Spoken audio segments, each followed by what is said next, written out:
Thank you, Elizabeth.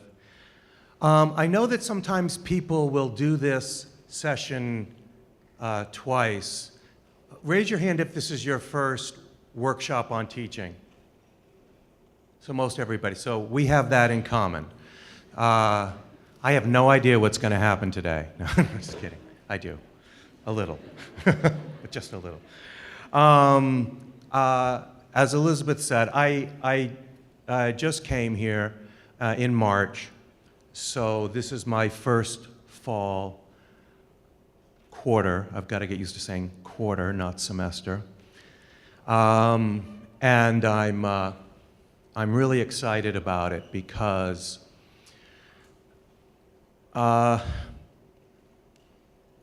when I was thinking about coming here, I talked to a lot of people, a lot of faculty members, graduate students, and two people in particular, Debbie Nelson, who's the Deputy Provost for Graduate Education, and John Boyer, who is the Dean of the college. And I mean, I've always known about the University of Chicago's pedagogical tradition. I've been reading about the core for years, and I've always been a little bit amazed with it and what it did to change the face of higher education in the United States. So when the opportunity came up to participate in education here, well, basically I jumped at it. Said, see ya, Yale, and besides, New Haven, Chicago, I mean, come on. So anyway, I'm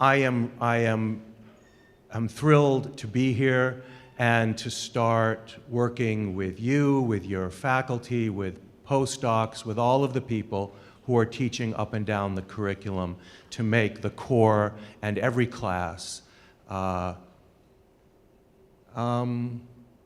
as great as it can be. Let's put it that way.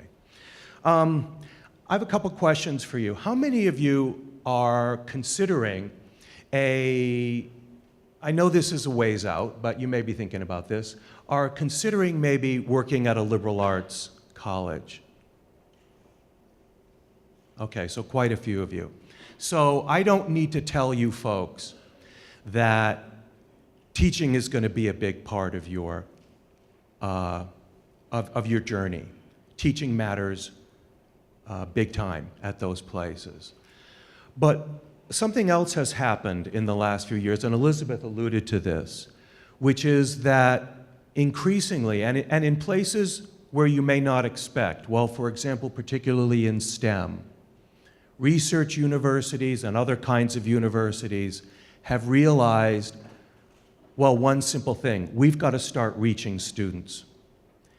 And in the years that I have been working with graduate students, I can't tell you how many of them went on the job market at R1s, research universities, got interviews, and came back and said all they wanted to talk about was teaching. All they wanted to talk about was my teaching portfolio. All they wanted to talk about was the course I designed and what I'm going to do once I get there. So I think this is a great thing. And what we want to start doing today is to help you start getting ready for that change. That universities are starting to realize that we have to start reaching undergraduate students, all of them, not just some of them. So that kind of starts today. So I want to talk a little bit about the center. As you can see, for those of you who've been here for a while, we have a new name, Chicago Center for Teaching. We have a new scope. We're going to expand our services to the graduate students as well as to the postdocs and to the faculty, particularly junior faculty who come here. And I want to talk a little bit about particularly how we provide service to the graduate students. Obviously, this event, we get you excuse me. We get you oriented to teaching. So it's easy as a graduate student to be here for years and not even realize we have a college. We do. There are actually undergraduates here. And here's where you begin to learn about them.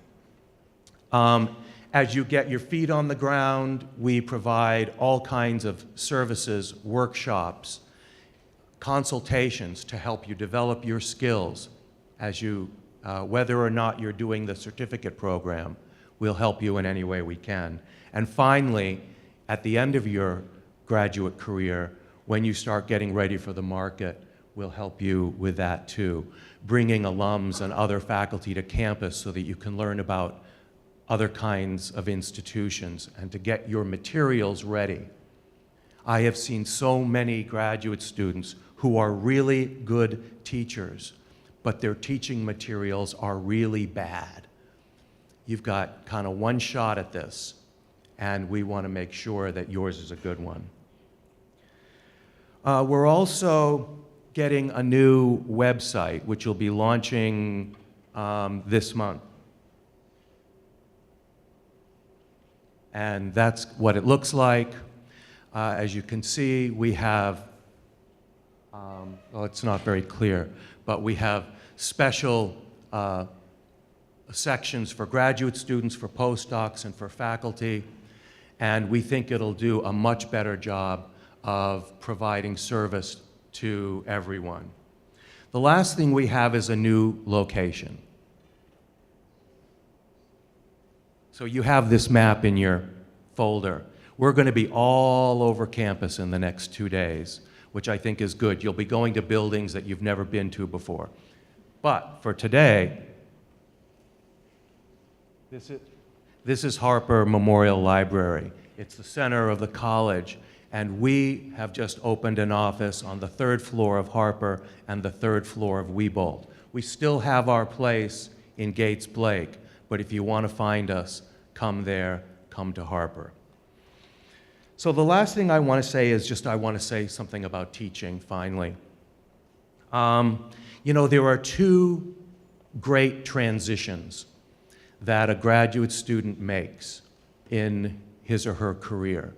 One is the transition from student to scholar. It's a tough one, where you go from being in classes, writing class papers, to being kind of pushed out the door. Okay, write original research, go become a scholar. It's a tough one, but it's exciting.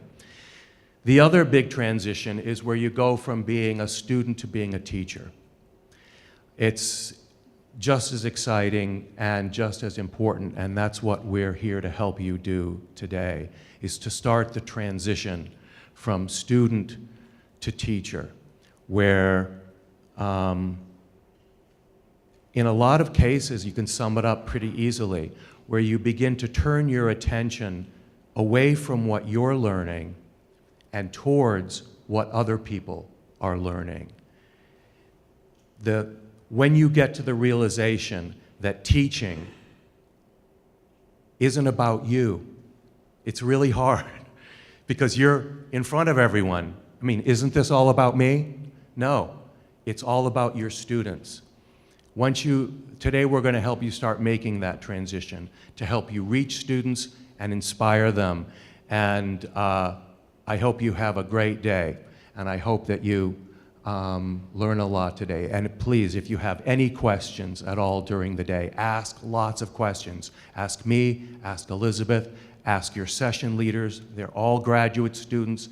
2 years ago, they were right where you are now, and they really want to help you do this. So, thank you very much.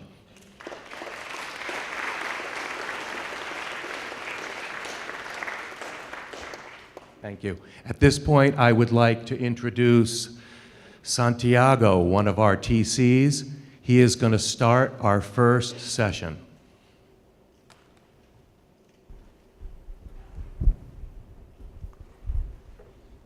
Hello. Okay. Good morning.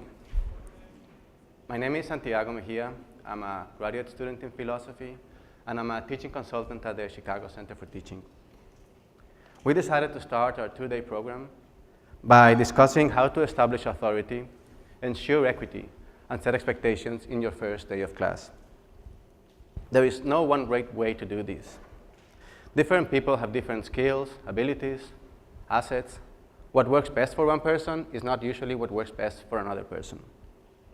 But even though there is no one way of getting it right, there are many ways of getting it wrong. We think, however, that many of these ways of getting it wrong can be prevented by simply being cognizant of the different choices that are available to you on your first day of class. This is what today's session is about. It is designed to encourage you to think about how you would like to establish authority, ensure equity, and set expectations in your first day of class.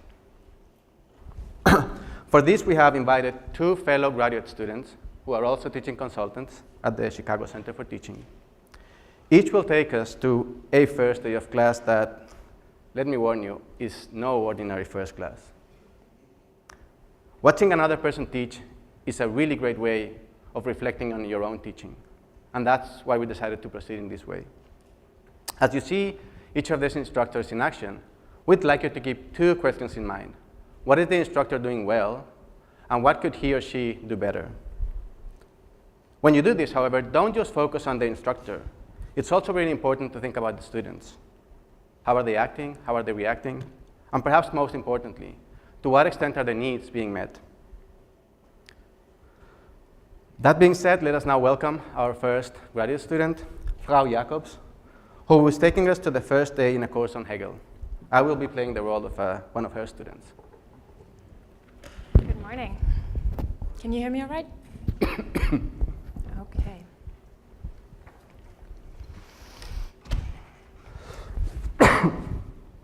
Guten Morgen, everyone, and welcome to the discussion section of Introduction to Hegel 1, the first sequence of Professor Müller's 2-year masterclass on Hegel's philosophy. Masterclass? You get it? No? Master and slave Hegel? Well, you'll learn about that here. We have a little time to learn that. Anyway, my name is Julia Jacobs, and if things go well, I will accompany you for the next 2 years on your journey to becoming Hegel masterminds. This time? No? Okay. All right. But you must refer to me as Frau Jacobs in class. And please use the German Sie form, the formal term, and also the female terms of reference, because we all know about the gender problems in academia, and we do not want to reproduce them in this class. This is the very first time I was granted the extraordinary honor to teach this class for Professor Müller, and I am thrilled that he finally considers me apt for this task. I know that Professor Müller said that you can read Hegel in English, but as the leading expert in this field, he would agree that that's a pity. So I took the liberty of signing you up for, for German sequences, which I will teach in my spare time so that we can slowly transition you into reading Hegel in the original. If you turn to the syllabus booklet, which I have sent you 2 weeks ago, section 39, subsection B, you will see your assignments for this course. And I took the liberty of learning about your names, your majors, and I figured out when you can attend class, so this should all be taken care of for you. And I think that's the right course of action for you. Let me continue. I think there shouldn't be any questions at this point. You've got the syllabus, and all right. And once you'll be able to read Hegel in German, Professor Müller will be very impressed with you, and you all know how hard that is to achieve. I know what you want to ask, Santiago. If you turn to page 18 of the syllabus, it's fully explained. Well, if you brought it, it's fully explained. I won't go over the full course catalog now, but there's nothing that should be a surprise to you at this point. All right. Can't it wait, Santiago? No, this is relevant now. Do we really have to take this German thing? Well, I strongly recommend it. But what if we don't take it? Is it part of the requirements for the course? Well, you know, I presume if you're serious about Hegel, then you will have to want to learn the language he wrote in, right? All right, back to the syllabus now. All I want to emphasize is Section 25, parts A to N, contains a detailed grading rubric, which reflects how Professor Müller, to the best of my knowledge, assigns grades, and I try to adhere to that as well. All right. If you have any questions, you can email me, and I will respond within the hour. My email address is on the first page of the syllabus, and there's also my home address. If you want to come by for a quick German question, I will usually be up until 1 a.m. working, and you know, that might help you out. All right, let's get started with our course today. We are already behind, as we will feel all quarter, as there is so much to learn about Hegel. Professor Müller's first lecture was, of course, a brilliant introduction to Hegel's dialectics. He brought up a lot of key terminology that is important to understand in order to follow his lectures. Let's collect a list of key terms today on the board that you heard. Things like dialectics, for example. We will spend the rest of today's meeting to try and come up with an understanding of these terms, and then at home you will try to write your own definition for a course glossary on chalk. And throughout the course we will nuance these definitions and see if our understanding changes and increases. So who wants to suggest the first term for our glossary? Okay, thank you very much, Frau Jacobs.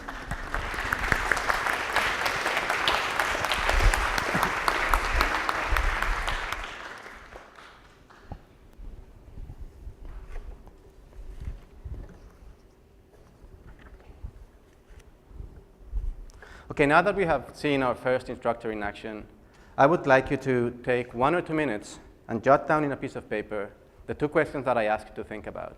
What is she doing well, and what could she do better? Just take out a piece of paper and just write it down for 1 or 2 minutes.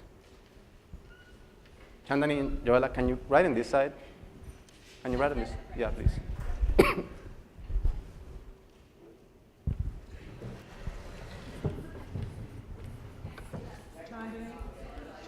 Yeah, you need another color. Can't be seen.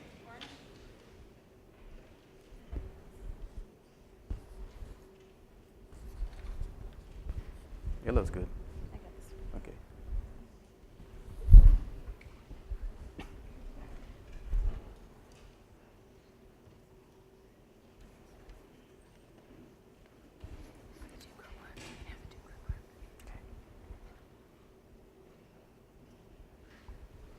Okay, now I'd like you to discuss what you just jotted down with your neighbor.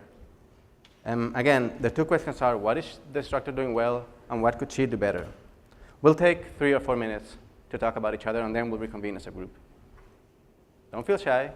Go ahead.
Okay, let's reconvene.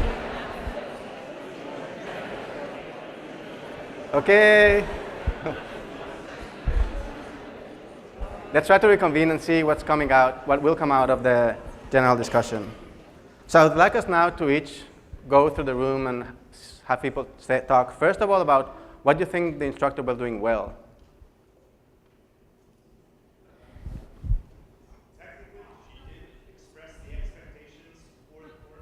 Mm-hmm.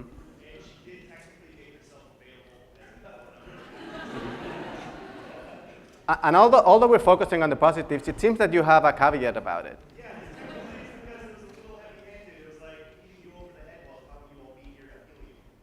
Okay. Let's keep on the positives, but if you have a caveat, we can bring them on. Can you speak louder so that everyone can speak?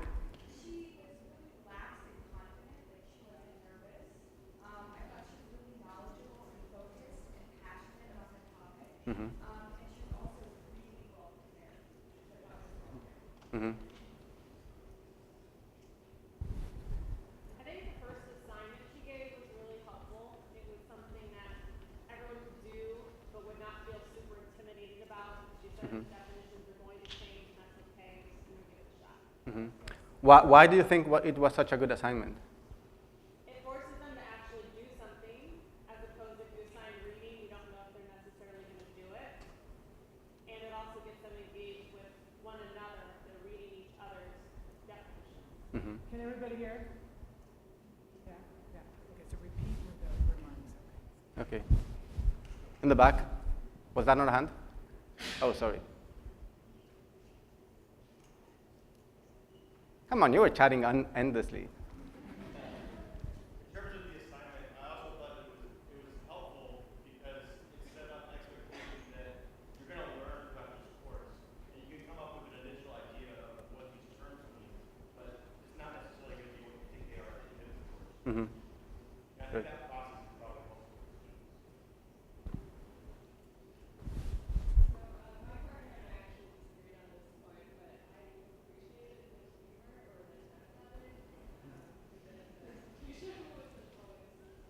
Mm-hmm. So, she was saying that she appreciates the humor of the instructor, but your partner disagreed, right? I felt that to a bad student, that's kind of, or a naughty one, that's kind of an invitation to become a teacher. That's kind of an invitation to? Become a teacher? Uh-huh. So he thinks that the humor is an invitation to become the teacher, and that's probably not a very good way of establishing your authority. Anything else that comes out as being positive? What about her relation to students? How does she respond to their needs? Uh-huh. She projected her voice well. What about how she's responding to the students' needs? Is there anything positive to say about it?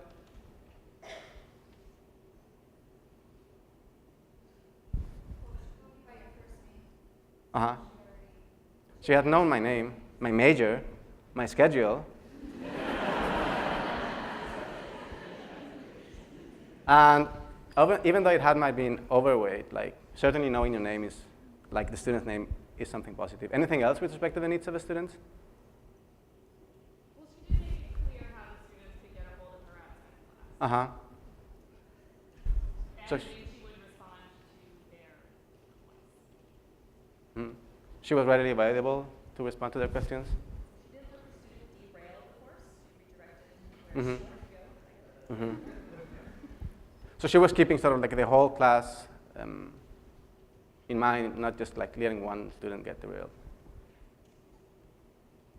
Okay, I think you're really eager to go into the what she could do better. So let's move to discuss that. What do you think she could do better? Sorry.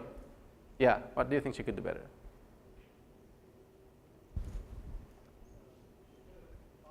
Can you speak a bit louder?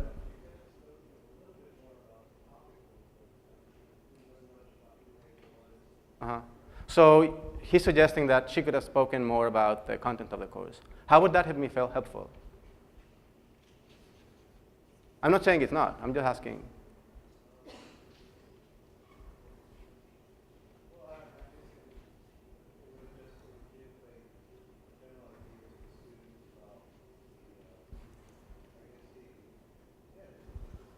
Mm-hmm. So it gives the student a better sense of where the class is heading in general.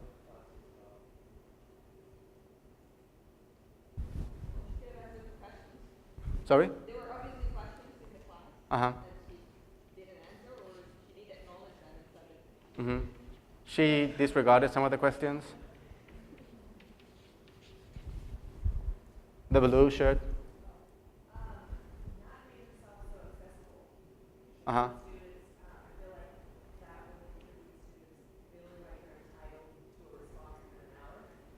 Uh-huh.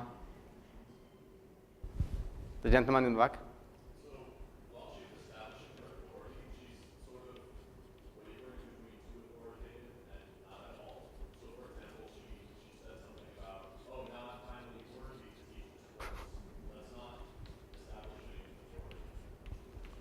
Uh-huh. So she could have established her authority better.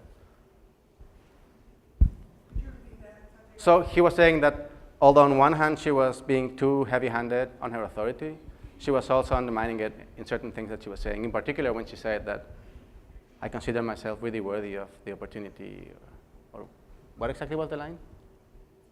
It's a great privilege to. Belatedly respecting the professor of the class, and she wavered back and forth between this kind of putting him on a pedestal, respecting him too much, versus saying, well, he thinks it's okay to read it in English, but I've decided it's not, so I'm doing something else. Uh-huh. She has kind of authority issues with her own relationship with the person teaching the class, and the undergrads don't even know about that. It's not appropriate to. So she was sort of like, there was something she was doing right too, right? If I understand what you're saying. She was trying to align herself with the professor and sort of like suggesting that her class was aligned with his, but at the same time, she was explicitly contradicting some of the things that he was setting up.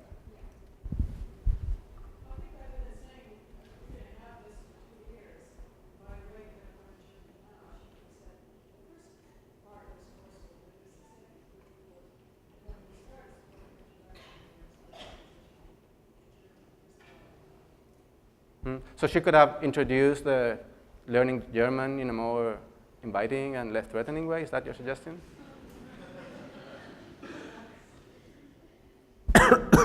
What about gender issues? Like, what gender issues did you see, either positive or negative, on this instructor's performance? Did anyone talk about it?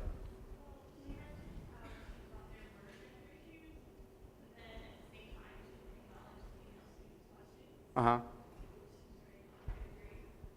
So did anyone get this? So although she acknowledged that gender issues were something pervasive in academia and she didn't want to replicate it, she was the first to do it when she didn't allow the female speaker to speak, and did allow the male speaker to speak. Anything else? Yeah, you. Well, she also brought it up as like a really complicated and contentious issue, and then she just sort of said, so we're going to do this, this, and this, and like no discussion. Mm-hmm. I don't know if there's a place for that in the classroom in this situation, but it was pretty abrupt. So your suggestion is that if you're going to bring it up, you should like problematize it more and flesh it out. Yeah, at least that, yeah. It's not entirely clear that students know what you mean when you say that there are gender issues in academia. Oh, sorry.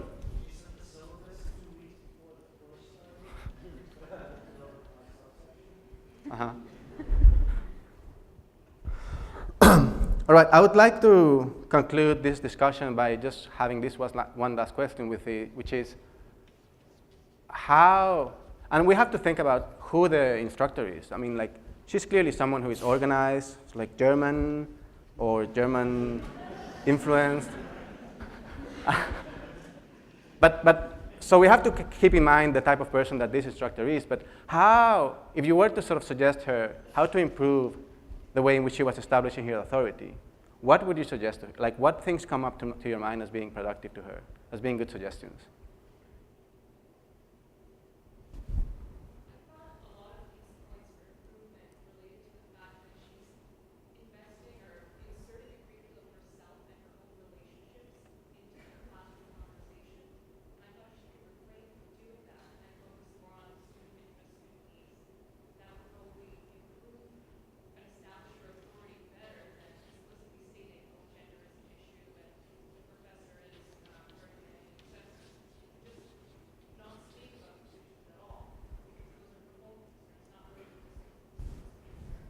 So let me see if I heard you and understood you right. So your suggestion is that by positioning herself so much in relationship to the professor, in relationship to gender issues, she's undermining her authority. She could prevent. Mm-hmm. So, and this is another thing that she's adding, which is that it's very clear in her class that she's just projecting her own anxieties. Anything else that people can think about?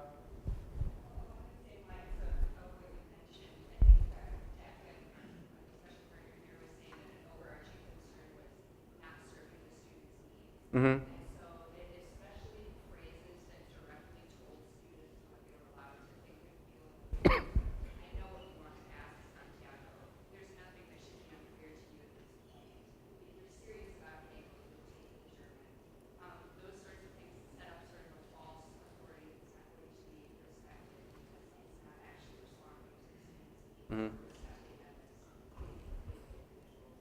So you're suggesting that one of the things that she could do to improve her authority is to be more responsive to the students' needs.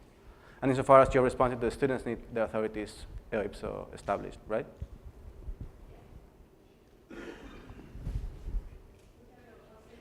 Can you speak louder, please?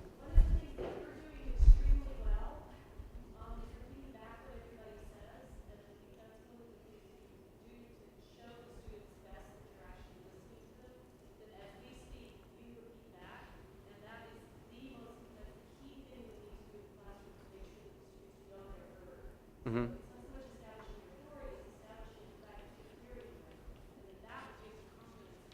Mm-hmm. So what she's suggesting is that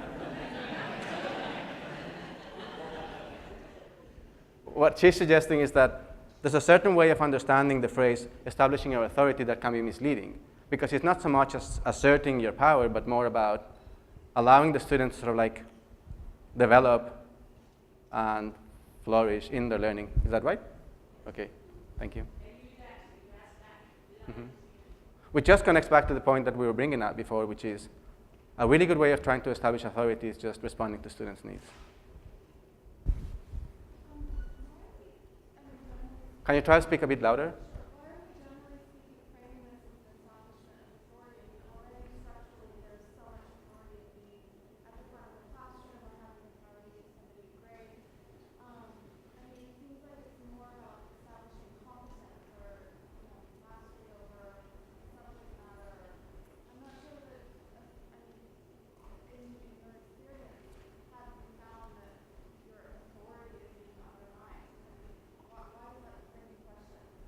Mm-hmm.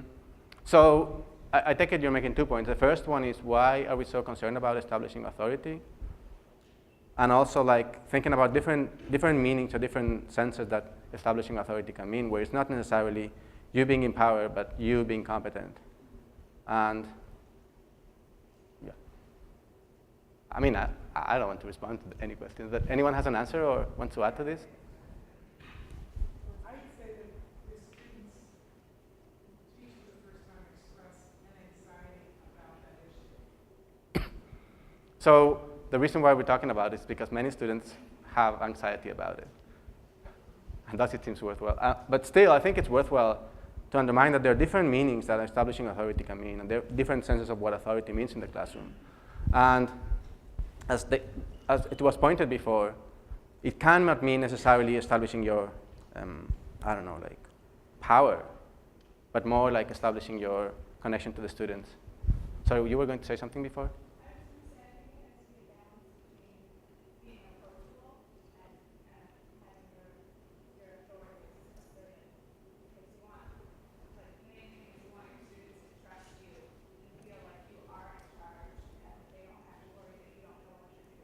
Mm-hmm.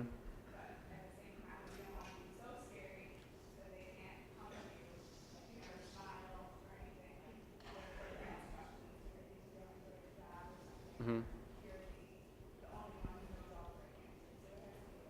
So what she's pointing is that there has to be a balance between sort of establishing that you're not just a peer, but also establishing a relationship which is friendly, warm, and trustworthy, where they can feel related. Can you speak louder? Sorry.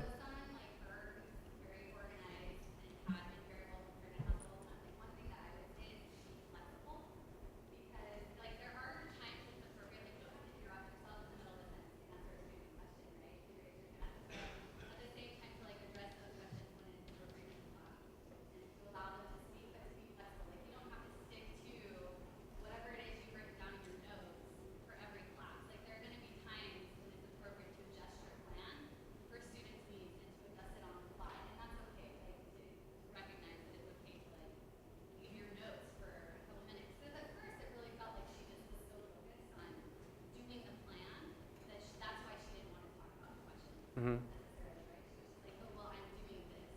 Mm-hmm. Yeah, and I think this is a great remark, which is it's important to understand where some of the things that need to be improved are coming from, and it's just a really deep anxiety about not doing exactly what she planned to do. And the suggestion is that she would have to sort of try to be more flexible. Now, there's a limit to what she can do, right? But still, it's certainly the case that you don't have to allow yourself to be interrupted by a student. I think we need to move on to the next Yeah, one. we're going to move on. Yeah. So we'd like to now introduce the second instructor who's coming. Give me 1 second.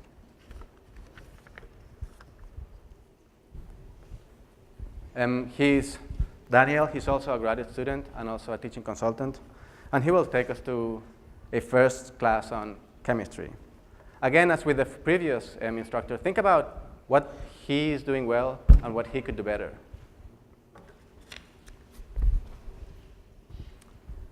Hello, hello. My name is Daniel Ricardo de Jesus Rodriguez Navas. You can call me Daniel, and you can call me Mr. Rodriguez Navas, and you can call me pretty much anything you like, except Dan. You call me Dan, and I will kill you. And you laugh, but I will kill you. I will. It's gonna happen. So do be careful. So my mantra when I teach is really just everything, make it productive for the kids, you being the kids. I will go out of my way to make it productive for you. I will, as you see, I'm very approachable. And I just want to say that off the bat so you can keep it in mind. You can always approach me. We always have to trust each other, just like, I'm a very nice guy. You can tell, I'll murder you if you call me Dan, but aside from that, I'm very nice. But yes, I will always make it productive for you. I will always be thinking about you. And in that creepy, not creepily, not in a creepy way, okay? I guess, I hope. We all hope. And now let's get to know a little bit about you. So I'm gonna ask you, I'm gonna ask your name, your major, your favorite film, maybe, and your favorite poison. Why not? My favorite poison, do you mean favorite drink? It's milk for the lady. Yes, I do mean favorite milk. And let's stick to you. What's your name? Chandani? Chandani. And what is your major?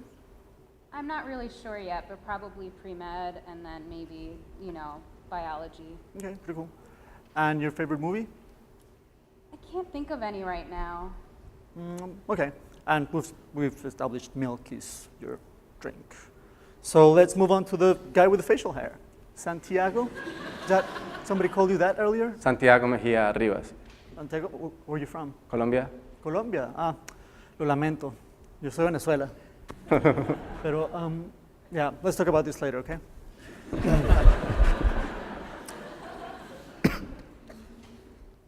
So as I was saying, I will always try to make things productive for you. Everything, I don't want to waste time going over the syllabus today. Everything is described in somewhat excruciating detail in the syllabus, but it is in the syllabus and you have to read it. And should you fail to read it and tell me, oh, I didn't know, I'll break you for it. I am I'm not a cop, but it's kind of my job to enforce the law, and I will enforce the law with an iron fist. So, the syllabus, we can take it for granted. You've all read it, you know it by heart. And yes. And if you have any questions, you can, of course, contact me. And speaking of that, my information is on the syllabus. This is non-standard, and the kind of creepiness theme was established before, but I'm going to go along those lines. You can call me, and you can Skype with me when you want to contact me. Now, there's a reason for everything that happens in this course, believe it or not. Every single thing that I do, there's a reason for it. The reason that I want you to call me or to contact me through Skype is because often when you have content questions, I get a much better sense of what the question is and of whether or not you are understanding my explanation when we actually have a proper conversation. Email is also a possibility, but I usually take much longer, kind of deliberately much longer, to answer emails because, as I said, I want to make sure that I understand the question and that I get the sense that I have answered it correctly. And the way to do that is by direct communication. I'm very available, but I don't do mornings. This is, I think, the first time in about 15 years that I've seen a morning, and I just hate it as much as I used to hate it. So mornings are off limits, and weekends are also off limits. But you know, like afternoons from like, not midnight, from noon to about 3 in the morning, you can contact me. That's the thing that can happen. It's a little bit weird, yeah, calling your CA like at that time, but you can do it. It's fine. This is a science course. Science is a thing of beauty, but science is also a no bullshit thing. So in order to pass this course, you cannot submit like half-baked thoughts in bad prose. You have to submit the assignments. You have to submit them in a timely manner, and they have to be impeccable. Well, they don't have to be impeccable for you to pass, but they should be impeccable. That you all know. The extension issue, it always comes up eventually, so let me just talk a little bit about that policy. Usually I'm very flexible. I tend to grant extensions. You just have to ask me. I understand you don't need to, you know, your dog doesn't need to have died for you to get an extension. You don't need to kill your dog in order to get an extension. You just tell me like, Daniel, I just discovered Game of Thrones this week and it's, you know, I can't stop watching it. I understand, I've been there. So the extension, you can pretty much assume that it will be granted unless, you know, it starts becoming a pattern and a habit, and at that time I may decide, not arbitrarily, like on an informed basis, that I will not grant you that extension. But in general, I'm very flexible with extensions. Once you get an extension, if you fail to meet the new deadline, there's like, you know, I mean, you will be penalized. You will suffer. I'm not a professor. I'm a grad student. For those of you who do not what that means something like underdog slave. But I digress. The real point of that is that I will do all the grading for this course. So your fate is in my hands. Your fate is in your hands. All that you have to do to pass the course is to do very well on the assignments. But I began this course by saying, maybe I talked too much about myself, that I'm kind of nice and very approachable. And sometimes in the past, people have mistaken that for, oh, he'll cut me some slack when it comes to grading. Let me tell you right now, that will not happen. You will only pass this grade, you will only get good grades in the assignments if you turn them in a timely manner and if you do a good job in the assignments. So I'm very nice. I really have your best interest at heart. I don't know you very well yet, but I love you all a little. But I will fail you if I have to fail you. It will pain me. It will cause me pain by making me fail you. But it will happen. So I am just a course assistant. The professor is the professor, Professor Sorrell's class. I will do whatever he wants me to do. I will agree with whatever he says. Even if I don't really agree, I will officially, like that's the policy, I agree. I may not teach the course the way he would teach the course, but he is teaching the course and I will do whatever he wants to do it. So if you want, you know, if you have complaints about the way the course is being taught, you know, your best buddy, not me, your best buddy, you can talk to them about it.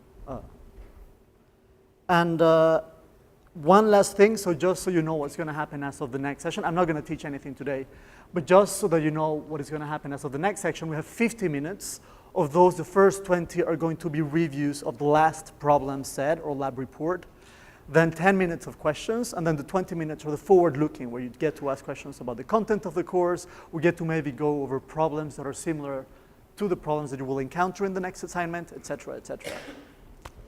And that is it. If you have any questions, now would be a good time, and if you don't, and I don't see any hands, so you don't, you can call me or Skype me. My information is in the syllabus, and it's nice to meet you, and I'll see you next week.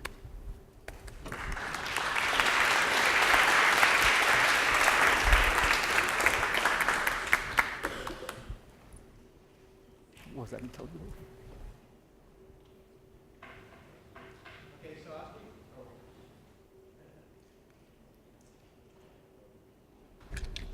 So, as we did with the previous instructor, I'd like you to take 1 or 2 minutes to jot down in a piece of paper what the instructor was doing well and what he could do better.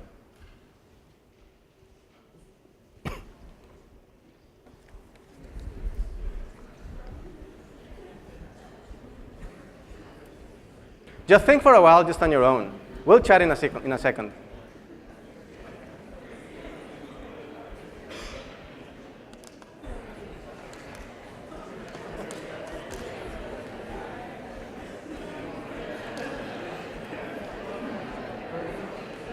And now, for those who are still thinking on their own, please start talking to your neighbor about this.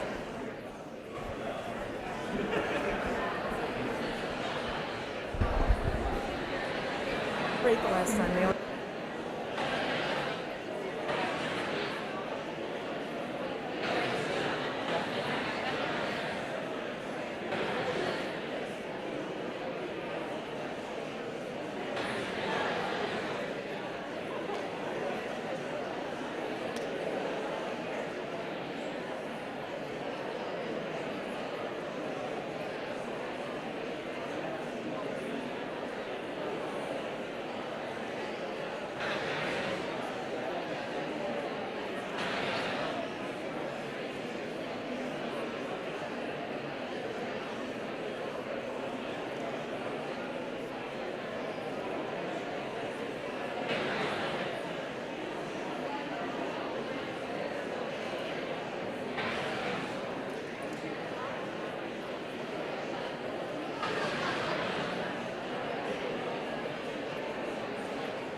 Okay, let's reconvene. Let's reconvene. And again, let's start by focusing on what the instructor was doing well. And then we'll move to discuss what he could do better. What is he doing well? What are the things that are worthwhile to emphasize? Well, I thought he did well in terms of outlining what's going to happen next time when they actually have a class. So I thought that was good. So he had a clear sense of what the class was going to be about, what the structure was, and he was good in conveying that to the students. And like how much time they're going to spend on each part, so that students can actually kind of estimate how many questions they can ask him. So by laying out the specific time that he was going to spend on each time, students could anticipate how much they could ask or how they could organize themselves. I like that he gave reasons for why he would do certain things a certain way, or why he asked them. So he was justifying many of the policies. Anything else? I think the use of humor. Huh? The use of humor is great. He was funny, yeah.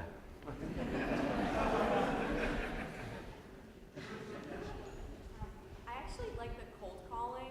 I think it made students feel engaged and heard and got them involved. Although perhaps the topic of the cold calling was maybe a bit too familiar, I like the sentiment. So cold calling the students in some occasions is a good tool. The topic of the cold calling might have been better. Clarify forms of address, what to call it. That was good. Just making it clear how it should be addressed. Making it very clear how it should be addressed. I like the whole opening atmosphere of the student where you have a personal question about student allowing to express themselves. So you think that asking them about a couple of questions about them is a good thing. Could you or anyone else add about why this is a good strategy?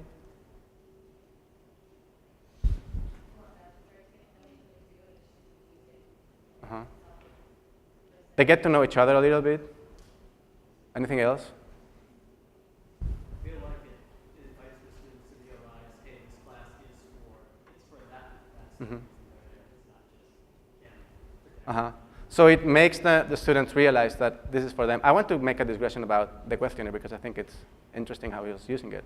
It gets the student to understand that it's for them. Now, could there be questions that would have been better than the ones that, is there something objectable about what he was asking?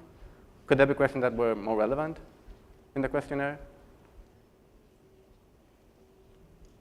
I think asking why students are interested in this particular class, why they take it, So, everyone in, and it makes sure it's not offensive. so asking students why they're interested in the course, all the questions were not about, had anything to do with the course. Sorry?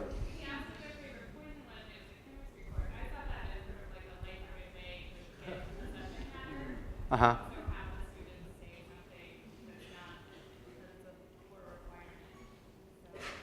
So it might be the case that he was actually interested in why they were in it.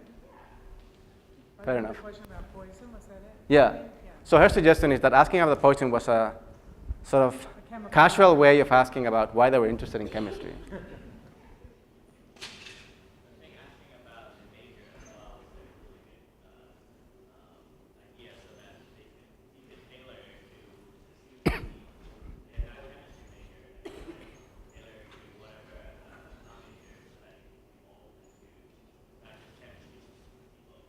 Getting a sense of who the people are in the class, what are the majors, can help them assess better how to frame the class. Okay, let's move on from the questionnaire and just keep on talking about what he was doing well, other stuff that he was doing well.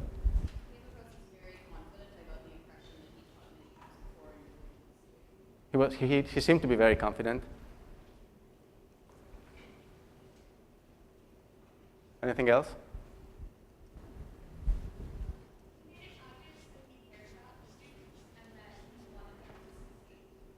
So he made it clear to the student that he cared about them. He was very available.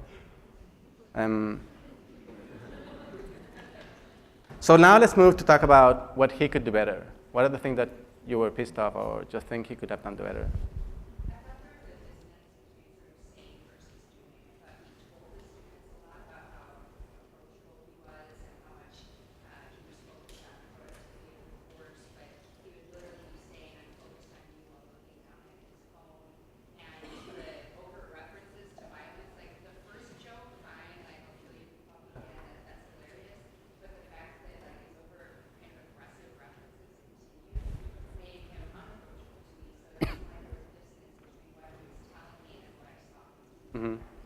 So even though he was officially saying that he was interested in them, his demeanor, the way in which he related to them, was not exactly the most inviting and didn't really make them feel like he was actually interested in them.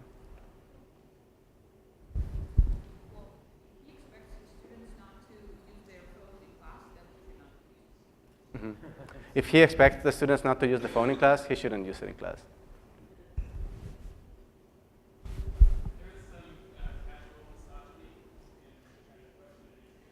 Uh-huh.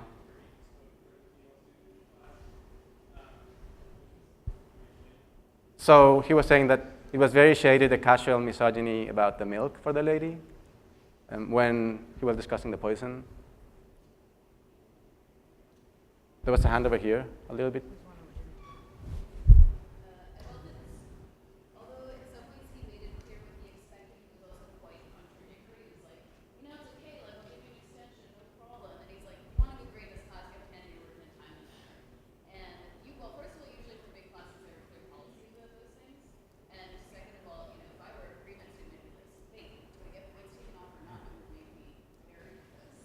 It was not very clear what the expectations were, what the rules were, and especially about the deadlines, it was not entirely clear how he was going to handle them. He seemed to have passed the buck in terms of referring all complaints to the professor and kind of not accepting any responsibility for how he would be teaching. I mean, obviously there's some interpretation to show what the professor told him to do. So it was not a very good strategy to pass the buck to the professor, like to say that every complaint would only just end up there. Why is that not a good thing? I mean, I think, why would you stop the buck? It's good to show deference to the professor, but I mean, you should take a little responsibility for what you're Uh-huh. doing, not just be, don't complain to me. So you should take some responsibility for the class and not just let the professor have all the authority. Uh-huh.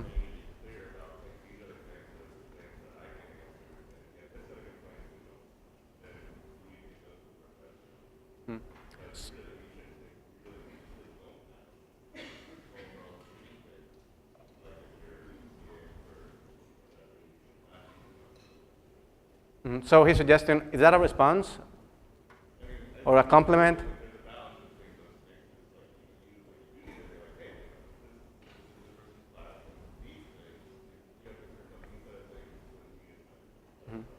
So what he's suggesting is that even though you shouldn't pass everything to the professor, there are a number of things that have to be passed to the professor, and that which are the things that you respond to and which are the things that you don't respond to, you make that clear in the first class.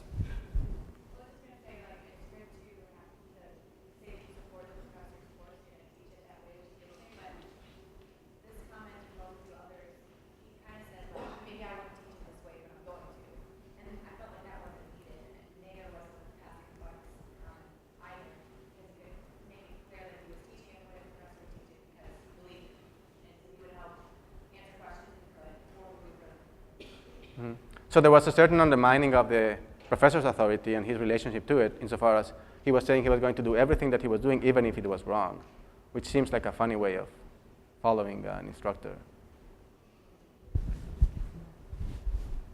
Yeah, I think early on in the discussion, when he introduced himself, he addressed the student as kids, I believe. I know that most young adults at this point now, when he addresses kids, so I see a lot of students being checked out automatically or automatically assuming that he's trying to present authority and, not really respecting them at all, seeing them as kids, so I know that probably was it all. So there was something about the way in which he was addressing them, particularly the word kids, that was likely to put them off.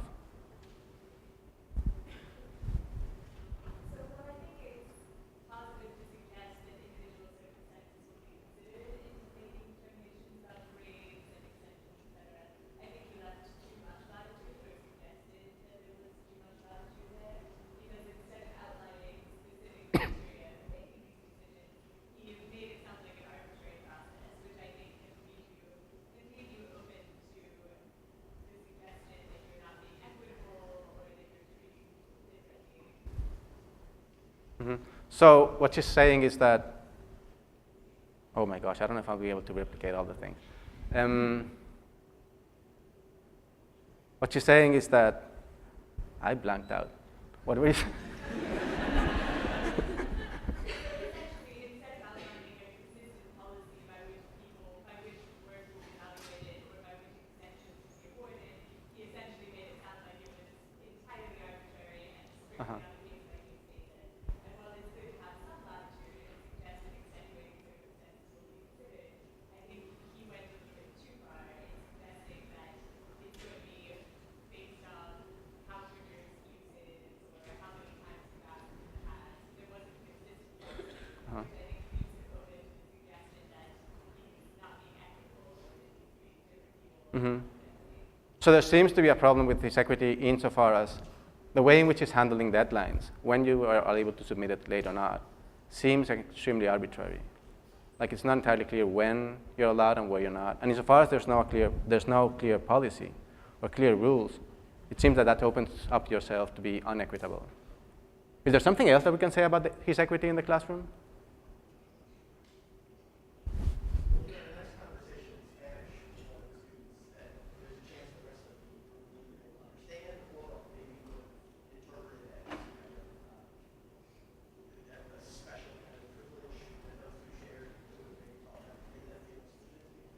So he was establishing a special relationship with the guy who talked in Spanish, and that was likely to alienate either the Spanish speaker or the rest of the crew, or both.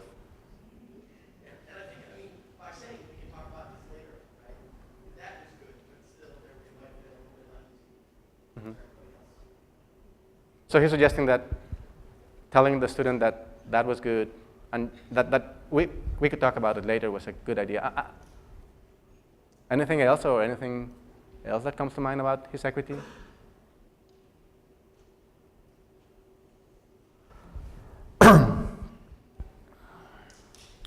So I'd like to ask, we're almost about to conclude, how well do you think he was responding to students' needs? And I think the response is probably mixed. I thought the preference for having the conversation face-to-face was well reasoned out, but it was based on an assumption about how a student would best express themselves, that it wasn't necessarily in line with what would be best for them.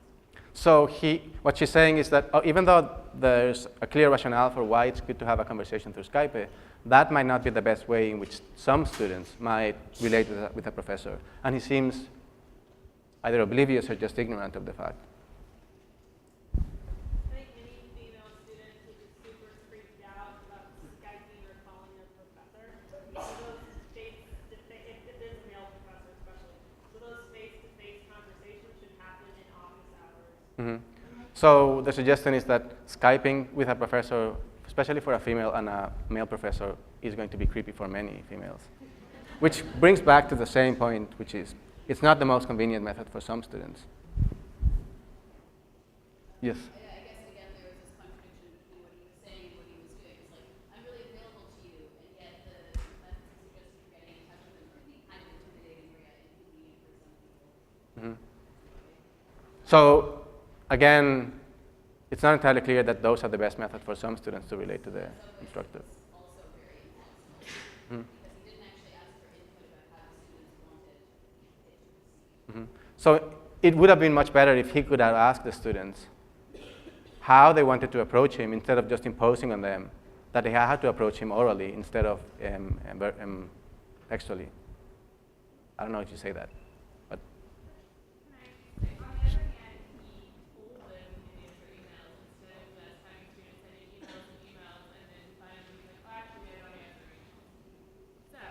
So I think it's a little creepy, but at least he clearly, it's one thing to not answer your emails and not tell anyone you're not going to answer your emails. It's another thing to say, call me instead.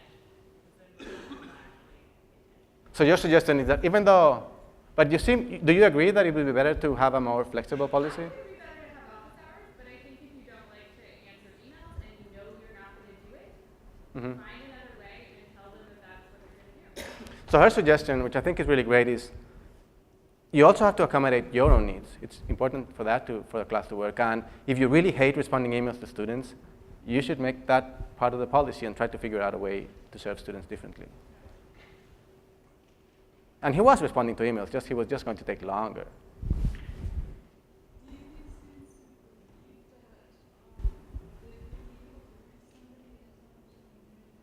Sorry, can you speak louder? I can't hear.